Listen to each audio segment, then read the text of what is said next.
Turn space. Last video में जैसे कि हमने पढ़ा था कि हमारा static variable, class level variable क्या होता है। आज हम वेरिएबल का नेक्स्ट टाइप पढ़ेंगे जो है हमारा लोकल वेरिएबल्स। लोकल वेरिएबल्स को हम अपना मेथड वेरिएबल्स भी बोलते हैं। आगे हम देखेंगे कि हम इससे मेथड वेरिएबल्स भी क्यों बोलते हैं। पहले तो हमें ये समझना चाहिए कि लोकल वेरिएबल्स एक्चुअल में क्या होता है, क्यों हम इसे यूज करते हैं। फर्स्ट इसका होता है कि ये हमारे मेथड या फिर कंस्ट्रक्टर के अंदर डिक्लेयर करते हैं। नेक्स्ट होता है it's not a self keyword. ये कोई सेल्फ कीवर्ड नहीं होता है। सेल्फ कीवर्ड के जो अलावा हम अपने वेरिएबल्स यूज करते हैं उसको हम बोलते हैं अपना लोकल वेरिएबल या method variable. For temporary requirement purposes के लिए हम इसे यूज करते हैं, यानी कि ये कोई परमानेंट स्टोरेज नहीं होती है। जब तक आपका प्रोग्राम रन कर रहा है ये भी तभी तक बस वर्किंग करेगा। एंड अ स्पेशल फीचर जो हमें हमेशा इसमें याद रखना होता है वो होता है it can not be access outside a method. It can be access by only a particular method. मतलब कि सिर्फ एक पर्टिकुलर मेथड ही इसको एक्सेस कर सकता है। आप इसे आउटसाइड द मेथड यूज नहीं कर सकते हो। जैसे कि अभी तक हमने देखा था कि हमारा ग्लोबल वेरिएबल होता है, हम उसको आउटसाइड द क्लास भी यूज कर सकते हैं, बट हम अपने लोकल वेरिएबल को आउटसाइड द क्लास कभी भी यूज नहीं कर सकते हैं। आई होप इतना आपको पता चला होगा। एंड सबसे बड़ी बात जो हमें इसमें ध्यान रखनी होती है, लोकल वेरिएबल्स के साथ हम अपना सेल्फ CLS या क्लास नेम यूज नहीं करते हैं, जो अभी तक हमने अपनी लास्ट वीडियोस में पढ़ा था। तो अब हम पहले देखते हैं कि क्या होता है हमारा लोकल वेरिएबल। सबसे पहले मैंने अपनी एक क्लास डिफाइन कर दी, यहाँ पे एक मेथड डिफाइन कर दिया, क्योंकि जैसे कि हमने बोला ये कंस्ट्रक्टर के इनसाइड नहीं है। a = 100 मैंने उसको एक वैल्यू दे दी।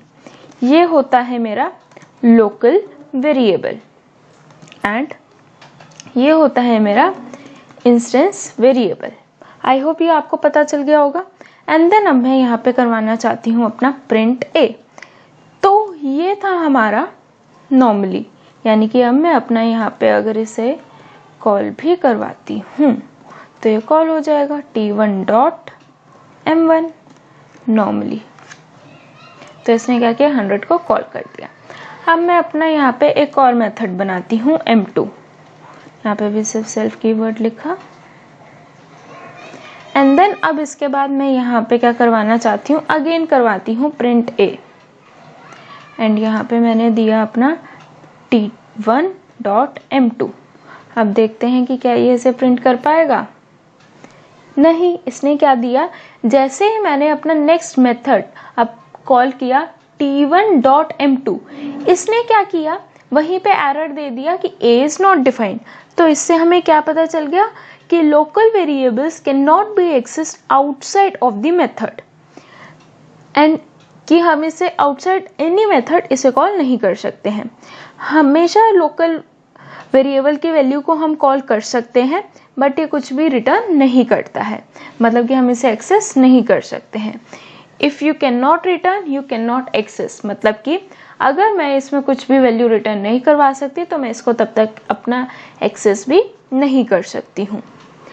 और अब जो नेक्स्ट पॉइंट जो हमें बहुत ज़्यादा ही ध्यान रखना होता है इसमें, वो क्या पॉइंट होता है, local variable will get the highest priority among three, यानी कि global, class and local variable में जो सबसे ज्यादा वैल्यू मिलेगी वो होती है हमारे लोकल वेरिएबल को। हाईएस्ट प्रायोरिटी हमारी लोकल वेरिएबल की होती है हमेशा। ये चीज हमें पता होनी चाहिए। एक प्रोग्राम देख लेते हैं। जैसे कि यहाँ पे मैंने लिखा x = 100। ये क्या है, मेरा ग्लोबल वेरिएबल है। अब नेक्स्ट मैंने बनाया है यहाँ पे क्लास अपनी टेस्ट। अब यहाँ पे मैंने लिखा x = 777। ये क्या है, मेरा क्लास वेरिएबल है, क्योंकि ये इनसाइड द क्लास है बट आउटसाइड अ मेथड है। तो अब हमने अपने दो वेरिएबल्स बना दिए। पहला हमने ग्लोबल वेरिएबल एंड देन अपना क्लास वेरिएबल डिक्लेयर कर दिया है, जैसे हम अपना स्टैटिक वेरिएबल भी बोलते हैं। यहाँ पे मैंने लिखा डिफाइन m1 एंड देन मैंने किया x = 888, ये क्या है मेरा लोकल वेरिएबल है। अब मैं क्या करवाना चाहती हूँ, प्रिंट करवा रही हूँ अपना x। अगर आप यहाँ देखेंगे तो यहाँ पे हमने 3 वैल्यूज ली हैं x की, एक ग्लोबल वेरिएबल, एक क्लास वेरिएबल और एक लोकल वेरिएबल। अब हम इसे प्रिंट करवा के देख लेते हैं। यहाँ पे मैंने वैसे ही अपनी क्लास को कॉल किया एंड देन उसके थ्रू मैंने अपने मेथड को कॉल किया। अब देखते हैं किसकी वैल्यू प्रिंट करवाता है। इसने क्या प्रिंट करवाया 888, तो इससे हमें क्या पता चला कि ये क्या है, मेरा एक लोकल वेरिएबल है। अब इसमें मैं आगे नेक्स्ट मेथड बनाती हूँ अपना M2। ये यहाँ पे भी मैंने अपना सेल्फ कीवर्ड लिखा, फिर यहाँ पे मैं करवाती हूँ अपना प्रिंट x एंड इसके बाद अब मैं प्रिंट करवाती हूँ प्रिंट टेस्ट डॉट एक्स। देखो यहाँ पे मैंने अपने x की वैल्यू स्पेसिफाई कर दी है कि मुझे कौन सा चाहिए, क्लास वेरिएबल चाहिए, तो मैंने क्या लिख दिया क्लास नेम डॉट अपना वेरिएबल। तो अब जब मैं इसे कॉल करूंगी तो देखो आउटपुट, तो इसने क्या दिया यहाँ पे 777 दिया, क्योंकि ये क्या था क्लास वेरिएबल। अब यहाँ पे 100 क्यों आया, रीजन बीइंग ये 100 आया क्योंकि ये ग्लोबल वेरिएबल है और local variable with in a method ही एक्सेस हो सकता है। आई होप अब आपको समझ में आया होगा कि हम इसे कैसे यूज कर सकते हैं। एंड नेक्स्ट पॉइंट जो हमें ध्यान रखना होता है वो होता है global variable can be declared inside class and method too. जो हम पहले भी डिस्कस कर चुके हैं कि ग्लोबल वेरिएबल को हम अपना क्लास या मेथड के अंदर भी इसे हम डिक्लेयर कर सकते हैं। अब हम एक मिनी बैंक एप्लीकेशन बनाएंगे। एक तरीके से आप इसे एज ए मिनी प्रोजेक्ट अपना यूज कर सकते हैं। अब ये बैंक एप्लीकेशन हम क्या बना रहे हैं, जितने भी अभी तक हमने मेथड्स पढ़े हैं, तीनों टाइप के मेथड्स अपने, उसके साथ हम यूज करके इसे बनाएंगे। तो सबसे पहले अब हम यहाँ पे क्या करते हैं, इंपोर्ट करवा रही हूँ मैं अपनी लाइब्रेरी sys यानी कि सिस्टम। इसे हम यूज करेंगे आगे sys.exit के लिए, यानी कि सिस्टम से एग्जिट करने के लिए हम इसे यूज करेंगे। अब सबसे पहले हमने यहाँ पे क्या किया, अपनी एक क्लास बना दी। क्या क्लास बना दी मैंने यहाँ पे, कस्टमर क्लास क्यों बना रही हूँ मैं, एक बैंक रिलेटेड ऑपरेशंस के लिए मैं अपना बना रही हूँ। अब यहाँ पे मैं क्या करवा रही हूँ, अपना बैंक नेम यहाँ पे डिक्लेयर करवा रही हूँ। यहाँ पे आप कोई भी अपना बैंक नेम ले सकते हैं, XYZ कोई भी। अब यहाँ पे मैंने क्या किया, डिफाइन, सबसे पहले मैंने अपना कंस्ट्रक्टर डिफाइन कर दिया। सबसे पहले क्या आता है, सेल्फ कीवर्ड, देन नेम, जैसे कि हमें कस्टमर का नेम लेना है, एंड देन यहाँ पे बैलेंस मैंने क्या डिक्लेयर कर दिया 0। आपको कोई बैलेंस में अमाउंट रखनी है तो आप वो भी इसमें ऑलरेडी रख सकते हैं, कोई प्रॉब्लम नहीं है। अब मुझे अपना नेम कॉल करवाना है, तो self dot name equals to name, then self dot balance equals to balance. अब यहाँ पे मैं अपना नेक्स्ट मेथड डिफाइन करती हूँ डिपॉजिट करवाने के लिए। ये तो जो मेरा कंस्ट्रक्टर हुआ वो किस चीज के लिए हो गया कि नॉर्मली बैलेंस के लिए आ गया, और जो नेम है वो स्टोर करवाने के लिए आ गया। अब यहाँ पे डिपॉजिट में मैं क्या ले रही हूँ, सिर्फ मुझे क्या चाहिए, अमाउंट चाहिए। तो डिपॉजिट के लिए जब भी अमाउंट आएगी तो पहले क्या आएगा, सेल्फ डॉट बैलेंस, जितना बैलेंस है वो बढ़ जाएगा। कैसे, self dot balance plus amount से, जो भी मैं अमाउंट अपनी डिपॉजिट करवाऊंगी। तो उसके बाद ये क्या प्रिंट करवा देगा हमारा कि आफ्टर डिपॉजिट द बैलेंस। तो अब हमने यहाँ पे क्या करवा दिया, सेल्फ डॉट बैलेंस। यानी कि अब हम क्या कर रहे हैं, यहाँ पे जो भी मेथड्स मुझे अपने यूज करने होंगे, आगे जो भी फंक्शंस मुझे यूज करने होंगे, उसको मैं पहले अपना यहाँ पे डिफाइन कर रही हूँ। एक होगा मेरा विड्रॉ का फंक्शन। आपको जो भी फंक्शंस पहले डिक्लेयर करने हैं वो आप यहाँ पे बनाते जाएंगे, या तो पहले आप अपना कोड लिख सकते हैं, उसके बाद आप अपने मेथड्स को, फंक्शंस को बना सकते हैं। If amount greater than self dot balance, यानी कि जो भी मैं अमाउंट विड्रॉ के लिए डाल रही हूँ, अगर वो मेरी अमाउंट से ग्रेटर हुई तो क्या प्रिंट हो जाएगा, यानी कि अगर जो मैं अमाउंट विड्रॉ करना चाहती हूँ वो बैलेंस से ज़्यादा हुई तो क्या लिखा हुआ आ जाएगा, insufficient funds can not perform this operation, यानी कि फंड इतना नहीं है कि ऑपरेशन को ये परफॉर्म कर सके। मतलब कि मैं क्या करवा रही हूँ कि मेरे में फंड है सिर्फ 5000 का और मैं विड्रॉ करवाना चाहती हूँ 6000, तो ये क्या लिख देगा कि इनसफिशिएंट फंड्स। तो इसके बाद क्या आ जाएगा यहाँ पे, सिस्टम डॉट एग्जिट। ये हम किस लिए कर रहे हैं कि इसी के बाद जो मेरा प्रोग्राम है वो स्टॉप हो जाए, इसके आगे वो बढ़े ही ना। तो अब मैंने यहाँ पे कर दिया, फिर अदरवाइज एल्स, अगर वो अमाउंट उसके इक्वल हुई या जो विड्रॉ करवा रहे हैं उसके इक्वल हुई या उससे कम हुई तो क्या हो जाएगा, बैलेंस कम हो जाएगा। Self dot balance equals to self dot balance minus amount. हम एक सेविंग्स बैंक की तरह बना रहे हैं, तो इसलिए हम इसमें ये चीज कर रहे हैं कि जो अमाउंट है वो ग्रेटर देन जो विड्रॉल अमाउंट है वो बैलेंस से ज़्यादा नहीं होनी चाहिए। अगर हम कोई करंट अकाउंट का बनाएंगे तो उसमें हमें इस चीज़ की ज़रूरत नहीं पड़ेगी। आई होप ये आपको सब समझ में आ गया होगा कि करंट अकाउंट में और जो हमारा ये सिंपली सेविंग अकाउंट होता है उसमें हमारा क्या डिफरेंस होता है। अब नेक्स्ट आता है हमारा प्रिंट। यहाँ पे हमने लिख दिया आफ्टर विड्रॉल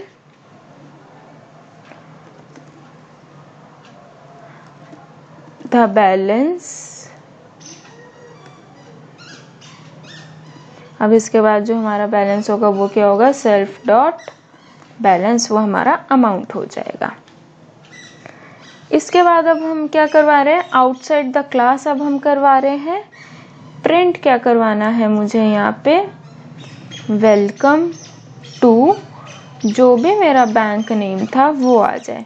वो कैसे आएगा, ये हमने क्या डिक्लेयर किया था, अपना क्लास वेरिएबल डिक्लेयर किया था, तो कस्टमर यानी कि जो मेरा क्लास का नेम था डॉट बैंक नेम जो मेरा वेरिएबल था। इसके बाद मुझे कस्टमर का नेम चाहिए, तो नेम में मैंने यहाँ लिख दिया इनपुट एंटर योर नेम। तो यहाँ पे नेम अब एंटर हो जाएगा। अब नेक्स्ट हम करते हैं सी, किसके लिए ले रहे हैं हम, कस्टमर। हमने अपना ऑब्जेक्ट बनाया एंड देन यहाँ पे क्या डिक्लेयर होगा, जो भी नेम होगा, क्योंकि हमने क्या किया था यहाँ पे नेम ही डिक्लेयर करवाना है हमें। बैलेंस हमने क्या करा हुआ है, ऑलरेडी 0 करा हुआ है। अदरवाइज हम यहाँ पे बैलेंस भी अपना एंटर करवा सकते हैं अगर आपको करवाना हो। तो अब मैंने यहाँ पे क्या लिखा, वाइल ट्रू। वाइल ट्रू हम किस लिए लिख रहे हैं कि लूप चलेगा ही चलेगा। यहाँ पे मैं क्या करवा रही हूँ, प्रिंट अपनी स्टेटमेंट करवा रही हूँ कि अगर आप डी एंटर करते हैं तो उसका क्या मतलब होता है, डिपॉजिट। नेक्स्ट लाइन में आ जाएगा डब्ल्यू, वो किसके लिए होता है, विड्रॉ के लिए होता है। देन ई होता है हमारा एग्जिट के लिए, यानी कि एग्जिट करना है, कोई और ट्रांजेक्शन आगे नहीं करनी है। Then option equals to input choose your option. जो भी आपको अपना ऑप्शन चूज करना है वो आप यहाँ से अपना ऑप्शन चूज कर सकते हैं। फिर यहाँ पे हम क्या कर रहे हैं, इफ ऑप्शन इक्वल्स टू, अब देखो मुझे यहाँ पे यूजर को चॉइस देनी पड़ेगी कि या तो वो स्मॉल डी एंटर कर रहा है या फिर वो एंटर कर रहा है अपना कैपिटल डी। एक तो हम इस तरीके से इसे लिख सकते हैं कि यहाँ पे हमने लिख दिया अपना कैपिटल डी, या फिर आप इस tरीके से भी लिख सकते हैं इस चीज को। मैं यहाँ पे लिख रही हूँ इसे, if option dot lower equals D, ये भी वर्किंग कर जाएगा। इसको करने का क्या फायदा होगा आपको कि आप चाहे कैपिटल में एंटर करो डी, चाहे स्मॉल में एंटर करो, तो उससे क्या हो जाएगा, वो एंटर करेगा ही करेगा, मतलब वो वैल्यू लेगा ही लेगा, वो उसको ऑटोमेटिकली क्या करेगा, लोअर केस में कन्वर्ट कर देगा।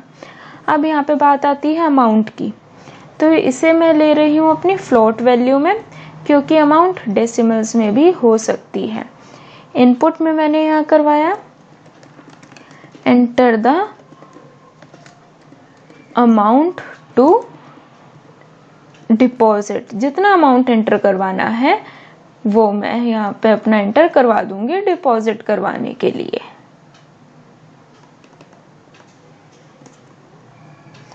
अब इसके बाद हम क्या करेंगे, अपना ऑब्जेक्ट के थ्रू मैं अपना फंक्शन कॉल कर दूंगी। कौन सा फंक्शन, डिपॉजिट में अपना कॉल करवा दूंगी। नॉर्मली अब ये कॉल हो जाएगा। ये पैरामीटराइज है तो हमें यहाँ पे क्या डिक्लेयर करना पड़ेगा, अमाउंट। फॉर क्रॉस चेकिंग हम यहाँ पे चेक कर सकते हैं कि हमने क्या करा था, सेल्फ कॉमा अमाउंट, यानी कि पैरामीटराइज है। पैरामीटराइज में मुझे यहाँ पे अपना वेरिएबल भी डिक्लेयर करना पड़ेगा। अब मैं उसे यहाँ पे देती हूँ कि एलिफ, यानी कि अगर उसने डी ऑप्शन नहीं प्रेस किया और उसने प्रेस किया, यहाँ पे हम कर देते हैं यहाँ पे directly option dot lower equals to W, यानी कि उसने विड्रॉ करने के लिए करा। तो यहाँ पे हम कर देंगे अपनी amount equals to float, then input enter amount to withdraw. जितनी भी अमाउंट मुझे विड्रॉ करनी है वो मैं यहाँ पे अपनी एंटर कर सकती हूँ। उसके बाद क्या कॉल हो जाएगा, मेरा मेथड कॉल, फंक्शन कॉल हो जाएगा विड्रॉ। यहाँ पे भी AMT अमाउंट ही डिक्लेयर हो जाएगा। इसके बाद भी मैं क्या दूंगी, एलिफ ही दूंगी, क्योंकि मैं यहाँ पे हम ऑलरेडी डिक्लेयर कर रहे हैं D for deposit, W for withdraw and E for exit. Then यहाँ पे मैंने फिर अगेन किया option dot lower equal equal E, कि अगर वो इक्वल हुआ E के तो क्या हो जाएगा, यहाँ पे प्रिंट करवा दिया मैंने थैंक्स फॉर बैंकिंग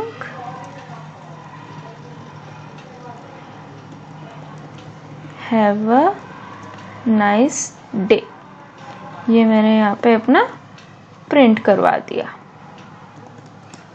अब इसके बाद मुझे एग्जिट करना है, तो यहाँ पे मैंने कर दिया sys डॉट एग्जिट। अब यहाँ पे मैं दे देती हूँ अपना एल्स, कि अगर इनके अलावा कोई गलत ऑप्शन चूज हुआ तो क्या आ जाएगा, चूज अ वैलिड ऑप्शन, यानी कि यहाँ पे एक वैलिड ऑप्शन को चूज कीजिए। ये देखिए हमने अपना पूरा कोड लिख दिया है स्टार्टिंग से। सबसे पहले मैंने अपनी क्लास बनाई, देन अपने वेरिएबल्स डिक्लेयर कर दिए, अपने अलग अलग फंक्शंस बना दिए, एंड देन क्लास को मैं सबसे पहले अपना ऑब्जेक्ट के थ्रू मैंने कॉल करा। उसके बाद मैंने अपने एक एक फंक्शन को कॉल करा, जो भी सिचुएशन होगी उसके अकॉर्डिंग। अब हम इसे रन करके देखते हैं। यहाँ पे लिखा हुआ आ रहा है हमारा एंटर योर नेम। तो यहाँ पे मैंने क्या किया, अपना नेम एंटर कर दिया। अब वो पूछ रहा है कि इसमें से एक वैलिड ऑप्शन चुनिए, तो मैंने यहाँ पे किया D। अब जितना अमाउंट मुझे डिपॉजिट करवाना है वो मैंने यहाँ पे अपना लिख दिया। वो फिर से मुझसे पूछ रहा है एंटर अ वैलिड ऑप्शन, यानी कि जब तक मैं एग्जिट नहीं करवाऊंगी तब तक वो नहीं होगा। मैंने कहा मुझे विड्रॉ करवाना है। विड्रॉ करवाने के लिए मैंने यहाँ लिख दिया कि मुझे विड्रॉ करवाना है 4500।